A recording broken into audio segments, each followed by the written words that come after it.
నమస్తే, welcome to Andhra Prabha. నేను Tejaswi. Cantonment MLA Lasya Nanditha అకాల మరణం చెందిన విషయం మనందరికీ తెలిసిందే.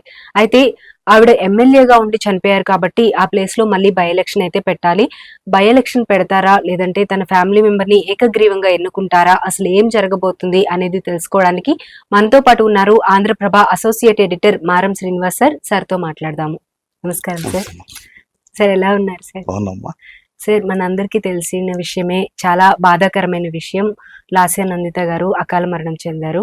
అయితే ప్రస్తుతం వచ్చేటప్పటికి దానికి సంబంధించి ప్రస్తుతం ఉన్న సీఎం రేవంత్ రెడ్డి గారు కూడా సాయన్న చాలా సన్నిహితులని, అలాగే లాస్య నందితకి మంచి ఫ్యూచర్ ఉన్న అమ్మాయి ఈ విధంగా చనిపోయిందని చెప్పి తను ట్వీట్ చేశారు. ప్లస్ ప్రభుత్వ లాంఛనాలతో తనకి జరగాల్సిన కార్యక్రమాలన్నీ కూడా జరిపించారు.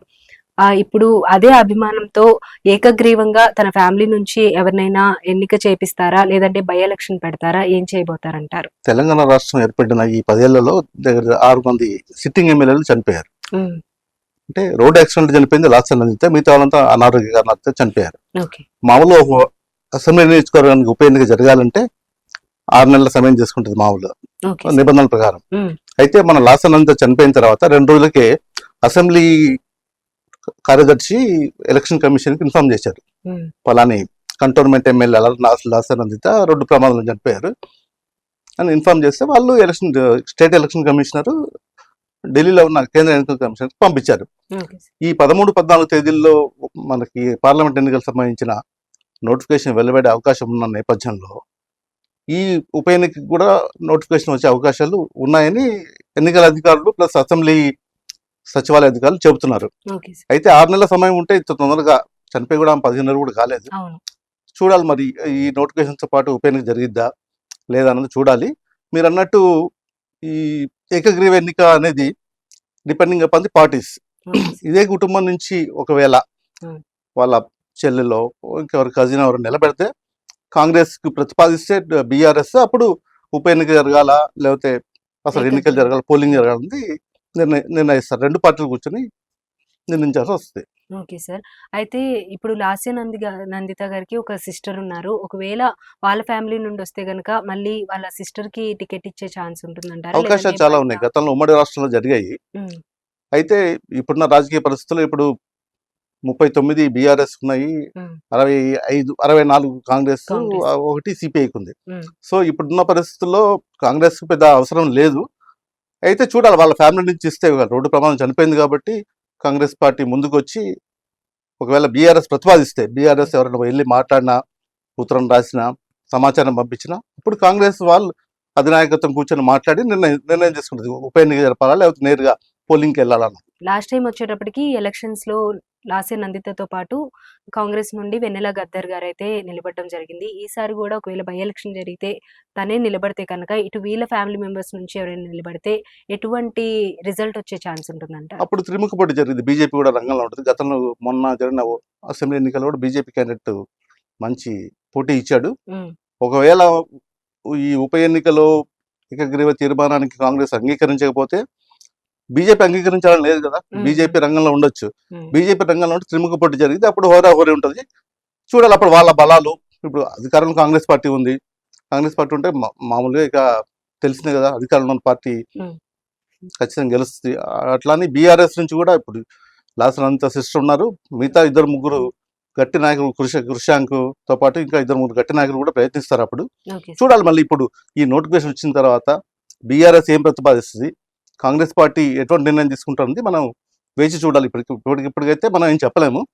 అయితే గతంలో జరిగిన ఉమ్మడి రాష్ట్రంలో మంత్రులు ఉన్న ఎమ్మెల్యేలు, సిట్టింగ్ ఎమ్మెల్యేలు అనారోగ్య కారణాలు ఈ రోడ్ యాక్సిడెంట్ చనిపోయినప్పుడు ఏకగ్రీవాలు జరిగాయి. అప్పుడు రాజశేఖర రెడ్డి గారు, చంద్రబాబు గారు కూర్చొని మాట్లాడి ఏకగ్రీవానికి జరిగిన ఉన్నాయి, అట్లాంటి దాఖలాలు ఉన్నాయి. మరి ఈ కొత్త రాష్ట్రంలో ఫస్ట్ టైం జరిగింది కాబట్టి యువ ఎమ్మెల్యే కాబట్టి we have to see what the both parties will take a decision, we have to see and wait. Sir అయితే ఇప్పుడు మీరు చెప్పినట్లు బీఆర్ఎస్ నుండి కొంతమంది గట్టి నాయకులు కూడా ఉన్నారన్నారు కదా! ఒకవేళ నిజంగానే గట్టి నాయకులు వాళ్ళు పోటీ చేస్తే కనుక తప్పకుండా కాంగ్రెస్ నుంచి, బీజేపీ నుంచి వాళ్ళు కూడా అలానే పోటీ ఇస్తారు. ఖచ్చితంగా. అదే కాకుండా లాస్య నందిత ఫ్యామిలీ నుండి వాళ్ళ సిస్టర్ కానీ, మదర్ కానీ సమ్ ఫ్యామిలీ మెంబర్ ఎవరైనా గనుక పోటీ చేస్తే మాక్సిమం సానుభూతి పరమైన ఓట్లనేవి పడే అవకాశం ఉంటుందంటారా? సానుభూతి పవనాలు వీస్తాయా లేదా అన్నది, ఎందుకంటే మన రామలింగారెడ్డి చనిపోయిన తర్వాత హ్మ్. దుబ్బాకలో సానుభూతి పవనాలు వేయలేదు. Okay. But BJP Raghunandan Rao గెలిచాడు. హ్మ్. ఆయన అనారోగ్యంతో చనిపోయాడు. ఆ తర్వాత కిష్టారెడ్డి, హ్మ్.